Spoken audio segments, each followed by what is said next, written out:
안녕하세요. 우리 채널 오시기를 환영합니다. 오늘의 사연을 소개하겠습니다. 저는 3년 전쯤 전 남친과 파혼을 했습니다. 그런데 그 파혼 사유가 참 기가 막히기만 한데요. 지금 다시 생각해봐도 끔찍하기만 하답니다.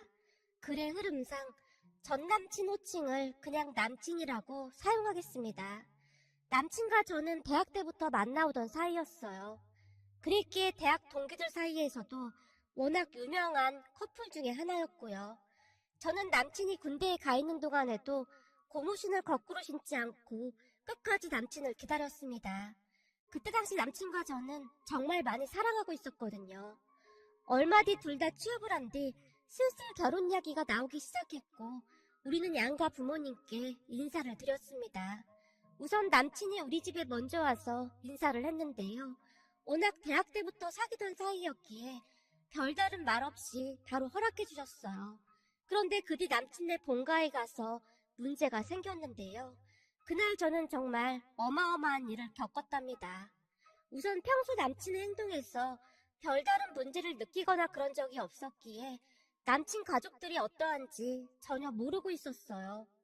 남친 집에 첫 인사를 가기 전 머리 손질까지 받고 백화점에서 한우와 양주까지 사서는 남친 집으로 출발을 했습니다. 남친이 1층에 내려와서 기다리고 있었고 제가 들고 간 선물을 들어줬어요. 뭘 이렇게나 많이 사왔어? 아버님이 양주 좋아하신다고 해서 양주랑 한우 좀 사왔지. 자기도 우리 집에 올 때 선물 많이 사왔잖아. 넌 그냥 대충 오면 된다니까. 뭘 이렇게까지 신경 썼어. 우리 부모님은 이미도 엄청 좋아하셔. 진짜? 내가 뭘 한 게 있다고. 그리고 아직 뵌 적도 없는데. 한 게 없긴 왜 없어? 나 군대에서 엄청 들었을 때 자기가 끝까지 기다려준 거 그것만으로도 엄청 고맙게 생각하고 계시는걸? 그거야 내가 자기를 많이 사랑하니까 그런 거지. 그렇긴 해도 그게 절대 쉬운 일이 아니라고 하시면서 특히나 아버지가 자기를 엄청 좋아하셔. 그래도 좋게 봐주신다니 정말 다행이다. 사실 나 긴장돼서 어젯밤 한숨도 못 잤거든. 긴장 안 해도 된다니까. 이미 우리 집에서는 자기를 며느리로 점 찍었다니까. 참, 우리 형이랑 형수님도 와 계셔. 진짜? 그 말 들으니까 더 긴장되네. 라며 제가 애써 표정 관리를 한 채 남친 집으로 향했습니다. 그렇게 곧 남친과 함께 집 안으로 들어섰는데요. 왔어요. 반가워요. 남친 아버지가 활짝 웃으며 반겨주셨고 주방에 계시던 남친 엄마가 급히 뛰어나와서는 저를 덥석 안아주기까지 했어요. 어머, 이제 얼굴을 보네요. 그동안 얼마나 보고 싶었는지 몰라요. 우리 아들이 혹시나 진주씨 불편할까봐 영 얼굴을 안 보여주지 뭐예요. 엄마, 뭐 그런 말을 하고 그래. 내가 주변에 들어보니 시부모님 빨리 봐서 좋을 거 하나도 없다고 하길래 그런 거지. 우리 진주 힘들면 안 되거든. 암튼 팔불출도 저런 팔불출이 없어. 우리 아들이 진주씨를 이렇게 아낀답니다. 제가 뭐라고 말할 틈도 주지 않고 남친과 남친 엄마가 신나서 말을 하고 있었어요. 잠시 후 남친 형님과 형수님한테도 인사를 했는데요. 반가운 사람 온다고 하길래 내가 음식을 만들다 보니 너무 많이 만든 거 있죠. 거기 잠깐만 앉아있어요. 식사 준비 다 됐어요. 저도 좀 도와드릴게요. 아니에요, 손님인데 도와주긴 뭘 도와줘요. 그냥 편히 앉아있어요. 라며 남친 엄마가 남친의 형수와 함께 주방에서 음식을 준비하고 있었어요. 두 분이 음식 준비를 하는 동안 홀로 앉아있기가 좀 뻘쭘해서 일어나 주방으로 들어갔는데요. 남친 엄마와 형수가 말다툼하는 소리가 들렸어요. 어머님, 그 고무장갑, 아까 설거지했던 그 고무장갑 아니에요? 맞다. 근데 그게 왜? 그리고 목소리는 왜 이렇게 높여? 손님도 왔는데 살살 얘기하지 않고. 아니, 설거지한 고무장갑으로 잡채를 버무리면 어떡해요? 왜 그게 어때서? 물로 한 번 헹궜으니까 괜찮아. 가끔 보면 넌 너무 유난 떨어서 문제야. 아니, 그래도 설거지한 고무장갑으로 잡채를 버무리는 건 좀 아닌 것 같은데요? 괜찮다니까. 우리는 내내 그렇게 먹고 살았는데 배탈 한번 난 적이 없잖니? 그럼 된 거 아니냐? 아무리 그래도 그건 좀 아닌 것 같은데요? 그러면 넌 안 먹으면 되잖니? 제가 주방으로 들어온 것을 미처 못 봤던 모양으로 남친 엄마와 형수의 언성이 높아지고 있었는데요. 그러다가 저를 본 남친 엄마가 당황해하며 급히 말을 꺼냈어요. 아유, 오해하지 말아요. 우리가 지금 다투는 건 아니고 둘 다 원래 말투가 이래서. 근데 진주씨도 내가 이상한 사람 같아 보여요? 우리 큰며느리는 내가 잘못된 거라고 하는데 이걸로 잡채 좀 버무리는 게 잘못된 건가요? 맨손보다 이게 훨씬 낫지. 네? 그게 저는 제가 양쪽 눈치를 보며 선뜻 대답을 못하고 있었는데요. 내가 아까 분명히 흐르는 물에 고무장갑 잘 씻었다니까? 그럼 괜찮은 거 아닌가? 네, 뭐 그렇다고 하면 괜찮을 것 같긴 합니다만. 그렇죠. 괜찮은 거죠? 거봐라. 네가 예민한 거라니까. 진주씨는 괜찮다고 하잖니. 어머님, 제가 아까 분명히 지켜봤는데 고무장갑 닦는 거 못 봤거든요. 그리고 아까 밥 안 치실 때도 화장실 다녀오셨다가 손도 안 씻고 그냥 하셨잖아요. 아니 닦았다니까. 얘가 손님 앞에서 왜 이래 진짜? 라며 남친 엄마가 향수를 노려봤어요. 그 바람에 제가 잔뜩 긴장한 채 이게 뭔 일인가 싶어 두 사람을 바라보고 있었는데요. 그제서야 제 모습이 두 사람의 눈에 들어왔던 모양으로 어머님, 진주씨 배고프겠어요. 얼른 준비하시죠. 맞네, 배고프겠네. 너도 하던 거 빨리 마무리해라. 네, 어머님. 라며 언제 그랬냐는 듯이 사이좋은 고부관계가 되어 있었어요. 두 사람을 보며 저는 정신이 멍할 수밖에 없었는데요. 남친 집이라는 낯선 공간에서 그런 일을 겪었으니 더 그럴 수밖에 없었던 것 같습니다. 그렇게 잠시 후 다 같이 둘러앉아서 식사를 했는데요. 남친 형수가 밥을 먹는 둥 마는 둥 반찬에는 아예 손도 대지 않은 채 젓가락으로 밥알을 세고 있었어요. 그리고 주방에서 두 분의 대화를 다 들었던 저도 입맛이 뚝 떨어지고 말았는데요. 제가 워낙 비위가 약한 편이라 음식이 잘 넘어가질 않았어요. 그런 제 마음을 아는지 모르는지 남친 엄마가 제 밥그릇 위에 잡채를 소복히 올려줬는데요. 오늘따라 잡채가 아주 맛있게 된 것 같네. 진주씨, 많이 먹어요. 아, 네, 잘 먹겠습니다. 제가 억지로 잡채를 입으로 밀어 넣었습니다. 그런데 설거지를 하던 고무장갑을 낀 채 잡채를 버무려대던 남친 엄마의 모습이 머릿속을 맴돌고 있었어요. 물론 남친 형수는 여전히 반찬에 손도 대지 않고 있었고요. 그 순간에도 남친 엄마가 제 밥그릇 위에 반찬들을 수북히 올려주고 있었는데요. 남친 형수가 기겁을 한 표정으로 저를 뚫어지라 바라보고 있었습니다. 그렇게 밥이 입으로 들어가는지 코로 들어가는지도 모른 채 어찌어찌 식사를 하고 있었어요. 거기다 정중앙에 해물탕이 있었는데 앞접시도 없이 가족들이 다 같이 탕을 떠먹고 있었어요. 우리 집에서는 앞접시를 사용해서 따로 덜어먹곤 해서 약간은 놀랐지만 그러려니 하고 넘어가려고 노력했는데요. 남친 엄마가 조금 전까지 연신 국물을 퍼먹어대던 그 숟가락으로 해물과 국물을 여러 번 퍼서는 제 밥그릇 위에 올려주는 게 아니겠습니까? 그 모습에 저도 모르게 속이 울렁거리기 시작했는데요. 남친이 남친 엄마에게 물었어요. 엄마, 국자랑 앞접시는 어딨어? 그걸로 떠먹어야지. 얘가 갑자기 왜 안 하던 짓을 하고 그래? 우리가 언제부터 그렇게 먹었다고 유난이야, 유난히. 그리고 가족끼리인데 같이 떠먹으면 뭐가 어때서 그래? 아니, 진주가 비위가 좀 약해서. 넌 그냥 먹기나 해. 사람이 너무 그렇게만 살아도 건강에 좋을 게 하나 없다. 그러니까 얼른 밥이나 먹어. 그렇게 저는 간신히 밥 한 공기를 다 먹었는데요. 남친 엄마가 밥을 더 먹으라고 했지만 제가 정중히 거절을 했습니다. 그런데 그 와중에 남친 아버지가 컵을 들고는 물을 마셨는데요.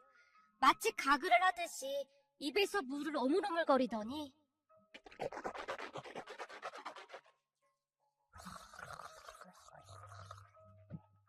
꿀꺽 삼켰어요. 그 모습에 남친 형수의 얼굴이 사색이 된 채 저를 바라보고 있었고요. 암튼 한마디로 그냥 총체적인 난국이구나 하는 생각만 들었는데요. 조금이라도 빨리 그곳에서 나가고 싶은 생각뿐이었습니다. 거기다 식사를 하고 다 같이 차를 마시는데 잠시 밖에 나갔다 온 남친 아버지가 손에 뭔가를 들고 있었어요. 아버님, 그건 뭐예요? 이거 말이냐? 내가 낮에 받은 게 있었는데 아까 짱 박아놨었거든. 누가 가져갈까봐 얼른 가지고 왔다.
아주 멀쩡해 보이는데 누가 이런 걸 버렸나 몰라. 딱 보니 안 멀쩡한데요? 너무 더러워 보여요. 더럽긴 뭐가 더러워. 깨끗이 씻어서 삼겹살 구워 먹으면 딱이겠구만. 아버님, 여기다 삼겹살을 구워 드신다고요? 어디선가 주워온 에어프라이어를 들고 서 있던 남친 아버지를 남친 형수가 놀란 듯 바라보고 있었는데요. 그냥 거기다 둬. 내가 딱 보니 그냥 대충 닦으면 되겠네 뭐. 아버님, 그냥 다시 갖다 놓으시는 게 좋을 것 같은데. 아니 멀쩡하다는데 네가 새로 사줄 것도 아니면서 왜 참견이야? 남친 아버지가 버럭하고 있었어요. 그러더니 남친 아버지가 칫솔을 들고는 싱크대로 가서는 양치질을 하고 있는 게 아니겠습니까? 여보, 아직 과일도 안 먹었는데 과일은 먹고 양치질하지 그래. 됐어. 양치질하고 또 먹으면 되지 뭐. 이빨 사이사이에 뭐가 다 끼어서 얼마나 불편한지 몰라. 그럼 치약이 아깝잖아. 다 먹고 하면 될 것을 왜 굳이 저러고 있는지 모르겠어. 남친 엄마가 주방에서 과일을 가지고 나왔는데요. 탁자 위에 과일을 올려두던 남친 엄마가 잠시 화장실에 들어가는 것 같았어요. 그 모습에 제가 과일을 깎아야 하나 망설이고 있었는데 남친 형수가 저를 말리며 조용히 속삭였어요. 그냥 놔둬요. 근데 나중에 과일 잘 깎네 못 깎네 하면서 시어머니한테 한 소리 듣거든요. 어머님 나오면 당신 직접 깎으실 거예요. 그 짧다면 짧은 시간에 너무나 많은 일이 일어났었기에 정신이 반쯤 나갈 정도였습니다. 잠시 후 남친 엄마가 화장실에서 나왔는데 손을 씻는 소리가 들리지 않았어요. 대부분은 화장실을 다녀와서 손을 씻고 나오잖아요. 역시나 남친 형수가 그 부분을 지적했습니다. 어머님, 혹시 손 씻고 나오신 거예요? 아니, 손에 뭐 묻은 게 있어야 씻지. 아니, 그래도 화장실에 다녀오셨으면 손을 씻어야 하는 게 맞는 거죠. 그럼 제가 과일 깎을게요. 됐어. 넌 눈에 터져서 안 돼. 라며 남친 엄마가 화장실을 다녀온 손으로 과일을 깎고 있었습니다. 저는 이미 그 모습에 정신이 아득하기만 했고요. 정말 많이 이해를 하려고 했지만 이건 정말이지 해도 너무했습니다. 문제는 남친 엄마가 과일을 깎은 다음 그 과일을 제 입에 쏙 넣어줬는데요. 그 순간 저도 모르게 헛구역질이 나올 정도였습니다. 그런데 잠시 후 과일을 먹으면서 TV 뉴스를 보던 남친 엄마가 삿대질까지 하며 소리치기 시작했어요. 아유, 식당에서 음식 재탕하는 저런 인간들은 아주 천벌을 받아야 해. 어떻게 남이 먹던 음식을 재탕할 수가 있어? 에이, 어머님이 그럴 만한 입장은 아닌 것 같은데요. 어머님도 이 사람 저 사람의 젓가락 찌르던 음식들 계속 재탕하시잖아요. 아니죠.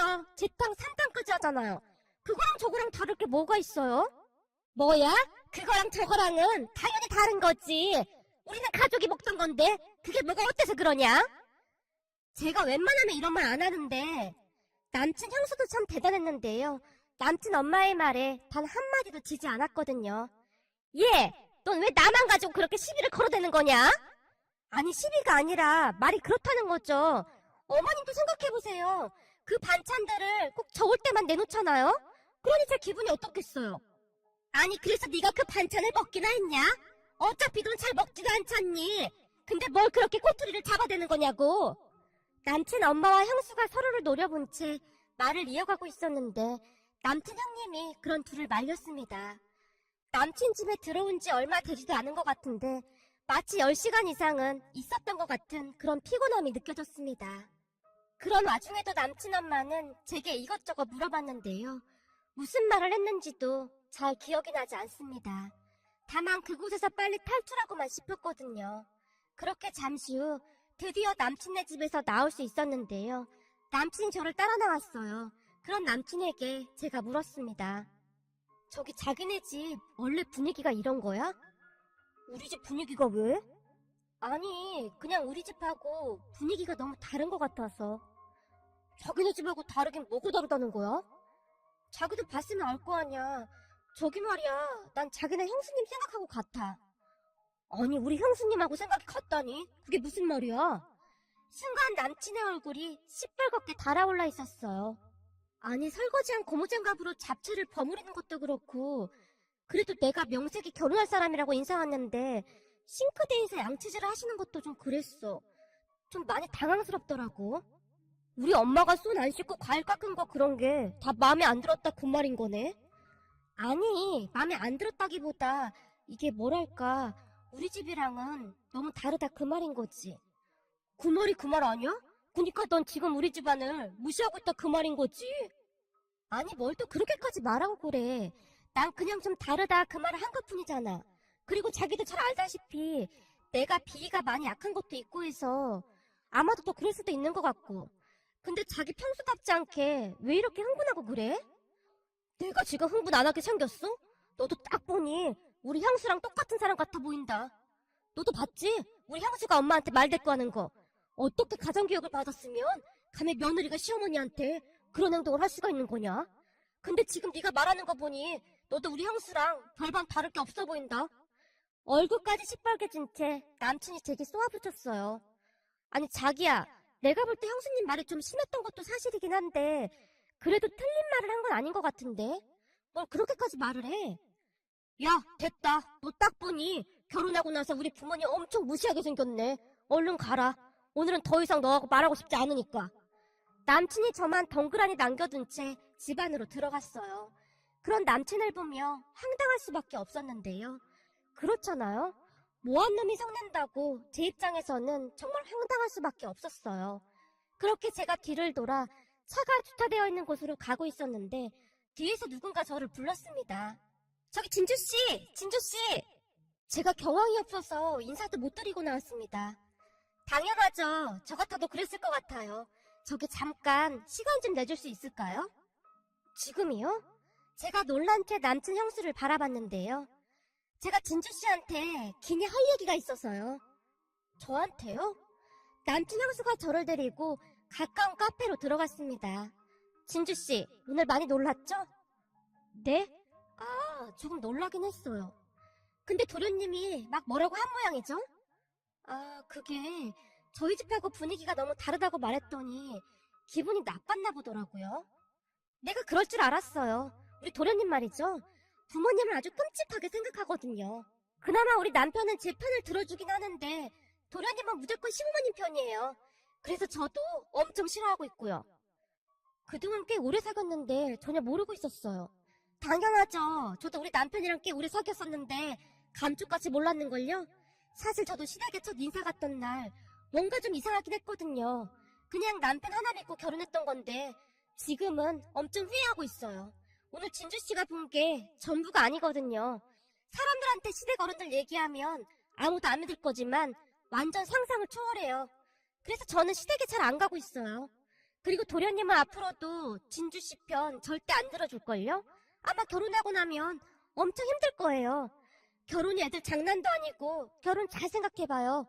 전 그때로 돌아간다면 절대로 결혼 안 했을 거예요.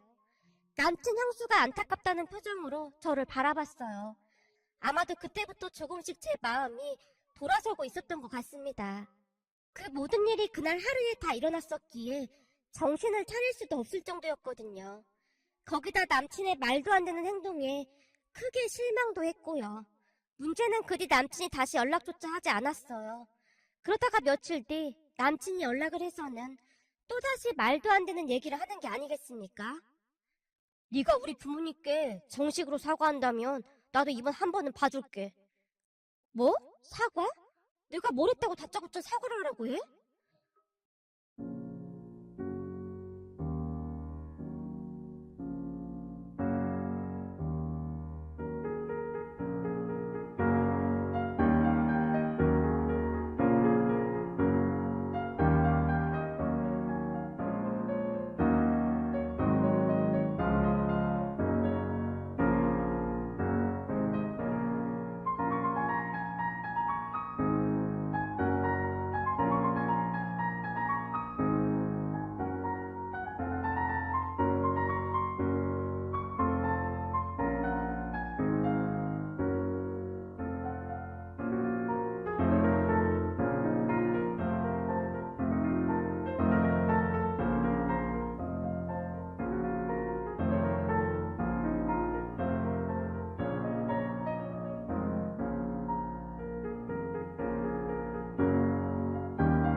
나중에 딴말하기 없기다. 그리고 내가 먼저 헤어지자고 한 게 아니라 분명히 네가 먼저 헤어지자고 한 거다. 그러니까 어디 가서 이상한 말 하고 다니지 마. 알겠어? 남친이 벌떡 일어나더니 카페를 나가버렸습니다. 남친의 행동에 어찌나 황당하던지 한동안 멍에 앉아있어야 할 정도였어요. 그 모든 일이 불과 일주일 만에 다 일어난 겁니다. 결국 저는 부모님께 모든 사실을 알렸고 부모님도 그런 집구석이라면 파혼하는 게 낫다고 했어요. 그렇게 저는 전 남친과 헤어졌습니다. 그런데 우리가 헤어졌다는 소식이 대학 친구들에게 퍼지기 시작했고 제가 먼저 파혼 이야기를 꺼냈다는 소문이 파다했어요. 어느 날 친했던 대학 친구가 제게 물었거든요. 진주야, 네가 파혼하자고 했다며? 왜 그랬어? 지금 윤수 울고불고 난리도 아니야. 뭐? 윤수가? 그래. 내가 다른 친구들한테 들어보니 네가 군대 제대할 때까지 기다려줘서 분명히 너랑 결혼할 거라고 확신하고 있었다는데 너한테 차였다고 난리도 아니래. 윤수가 그랬단 말이야? 그렇다니까. 근데 니들 진짜 왜 헤어진 거야? 이건 말도 안 되는 얘기잖아. 네가 그동안 윤수를 얼마나 좋아했는데 네 입에서 파혼 얘기가 먼저 나와. 난 도무지 이해가 안 돼서 말이야. 친구가 제게 이것저것을 물어봤지만 남의 집안 이야기를 자세히 하고 싶지 않았기에 그냥 모른 척하고 말았습니다. 그게 벌써 3년 전 일이네요. 그 뒤 저는 전 남친을 완전히 잊고 새로운 인연을 만나서 잘 지내고 있습니다. 지금의 남자친구 가족들은 다행히 아주 정상적인 그런 분들입니다. 조금씩 결혼 이야기도 나오고 있고요. 그런데 제가 이런 글을 쓴 이유가 있는데요. 지금부터 그 기가 막힌 이야기를 시작해 보려고 합니다. 그렇게 전 남친과 헤어지고 난 뒤 저는 지금의 남자친구와 사귀면서 다시 결혼 이야기가 나오고 있었는데요. 어느 날 회사 동료들과 함께 식사를 한 뒤 한 카페로 들어갔다가 그곳에서 만나지 말아야 할 사람과 마주하게 되었습니다. 저기 혹시 이진주 씨 맞죠? 네, 누구시죠? 진주 씨, 나 모르겠어요? 제게 말을 걸던 여자를 뚫어져라 바라보다가는 혹시 윤수 형수님? 네, 이제야 기억이 나나 보네요. 근데 저를 기억하고 계셨나 보네요. 그럼요. 우선 진주 씨 이름이 특이하기도 했고 그리고 그때 도련님이랑 파혼했는데 어떻게 있겠어요? 제가 진주 씨한테 빚진 게 많기도 하고요. 네? 저한테 빚을 지다니요. 그게 무슨 말씀이세요? 저기 진주 씨, 나랑 한 10분 정도만 얘기 좀 할 수 있을까요? 아주 잠깐이면 되는데요. 저기 지금 회사 직원들하고 같이 오긴 했는데 그럼 말 좀 하고 올게요. 아니면 제가 회사 직원들에게 먼저 들어가라고 말을 한 뒤 전 남친 형수에게 다가갔습니다. 그런데 제가 자리에 앉자마자 전 남친 형수가 기가 막힌 소리를 하기 시작했습니다.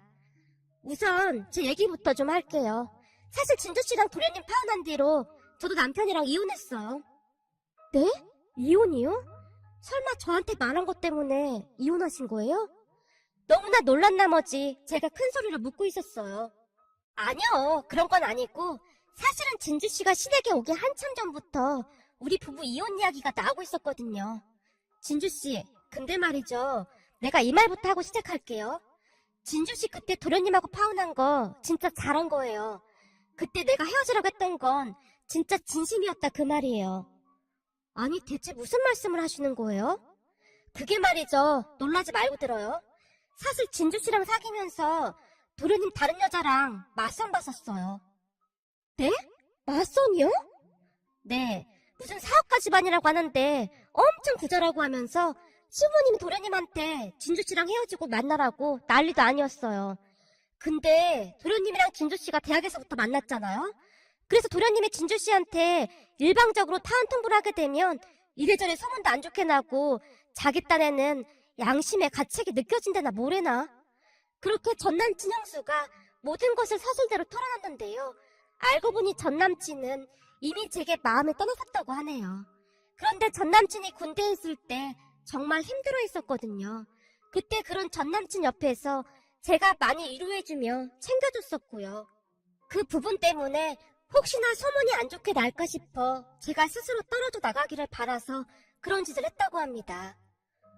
저기 전 식모님이 제게 다 시킨 거예요. 그러니까 설거지했던 고무장갑으로 잡채 버무리고 손도 안 씻고 과일 깎고 그런 거 다 일부러 그런 거라고요. 네? 그럼 그 모든 게 제가 나가 떨어지길 바라서 그런 거라고요?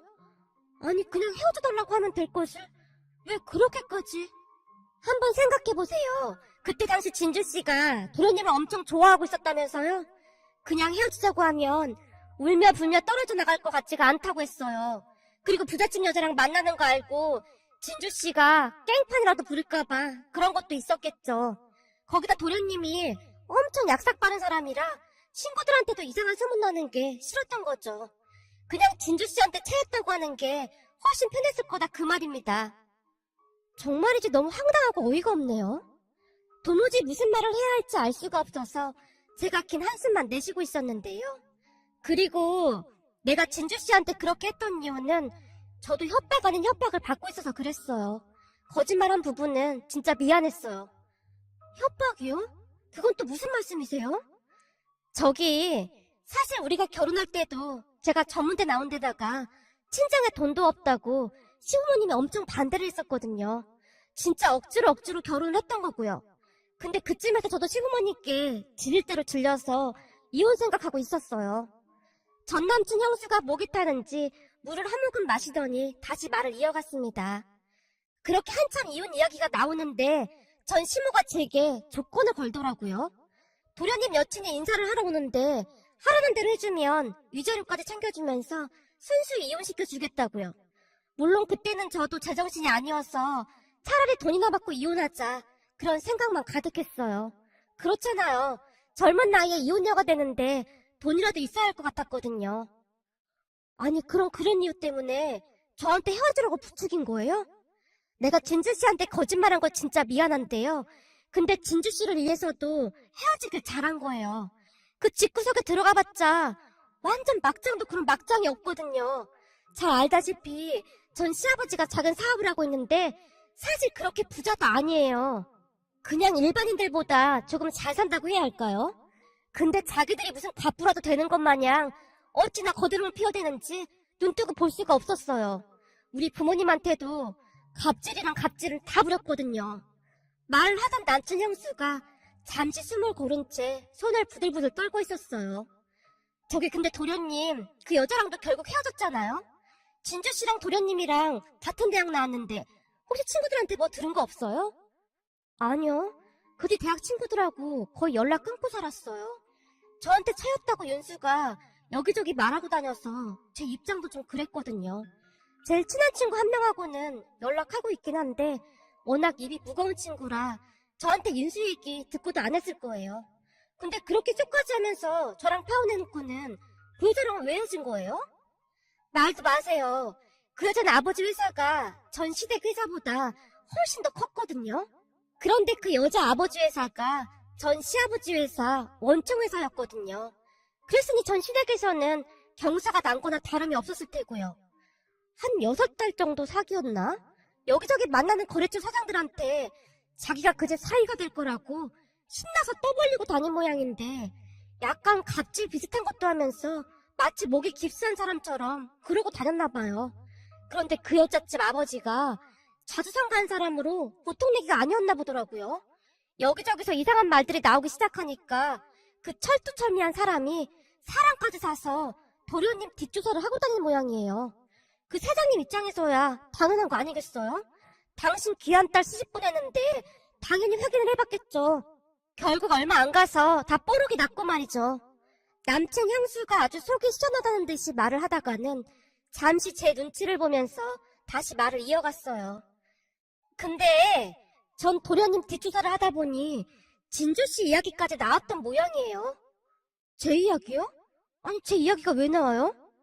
그야 진주씨랑 꽤 오래 사귀었는데 어떻게 헤어진 건지 그것도 이상하다고 생각했겠죠. 파혼 이야기 나온 뒤 얼마 안 돼서 그 여자 만난 거잖아요. 뒷조사하는 사람들이 워낙 전문가들이라 아주 세세하게 다 파헤친 모양이더라고요. 그래서 어떻게 됐는데요? 그야 당연히 내막을 다 알게 됐죠. 왜냐하면 그 뒷조사하는 사람들이 이혼한 저한테까지 찾아왔었거든요. 네? 그게 정말이에요? 저한테 비밀 지켜준다고 하면서 이것저것 꼬치꼬치 캐묻길래 그냥 다 불어버렸어요. 나한테 왜 이혼했는지까지 묻더라고요. 어차피 그때 저는 이미 이혼이 마무리가 됐었거든요. 그동안 우리 부모님한테 모욕감 준 게 생각나서 그냥 다 풀어버렸어요. 결국 그 사람들에게 모든 것을 다 풀어버렸다는데요. 더 이상 잃을 것도 없었고, 그리고 제게 너무나 미안한 마음이 들기도 했다고 하네요. 그렇게 전 남친은 그 여자와도 헤어졌다고 합니다. 한동안 그 여자 집 앞을 서성이며 빌어댔다고 하는데요. 그 사장의 딸에게 사설 경호원까지 붙여서 얼씬도 못하게 했다네요. 거기다 그 사장이 거래처 여기저기에 소문까지 내고 손을 좀 썼다고 하는데 전 남친 아버지 사업이 그 이후로 급격히 어려워졌다고 합니다. 나중에는 결국 문을 닫았다고 하고요. 저기 근데 그 사람들 땡땡동에서 식당을 하고 있거든요. 언제 시간 나면 한번 가봐요. 저는 우연히 간 것처럼 해서 가봤는데 꼴이 아주 말이 아니더라고요. 그렇게 잘난 척이란 척은 다 하더니 얼마나 꼬셨는지 모르겠어요. 라며 제게 다시 한번 사과를 하더니 카페를 나갔어요. 여자가 한을 품으면 온유월에도 서리가 내린다고 하잖아요. 전 남친 형수 얼굴에서 그런 것이 느껴질 정도였습니다. 하지만 저는 오히려 그분에게 감사한 마음이 들 정도였어요. 만약 전 남친과 결혼을 했다면 제 인생도 나락으로 떨어졌을 테니까요. 저는 지금 화목한 가정에서 잘 자란 인성 좋은 사람을 만나서 아주 잘 지내고 있거든요. 세상을 살다 보니 이런 기가 막힌 일도 있더라고요. 결국 저한테 그토록 미친 짓을 하더니 그대로 돌려받은 게 아닌가 싶습니다. 오늘의 사연은 여기까지였습니다. 즐겁게 보셨다면 구독, 좋아요 부탁드립니다. 고맙습니다.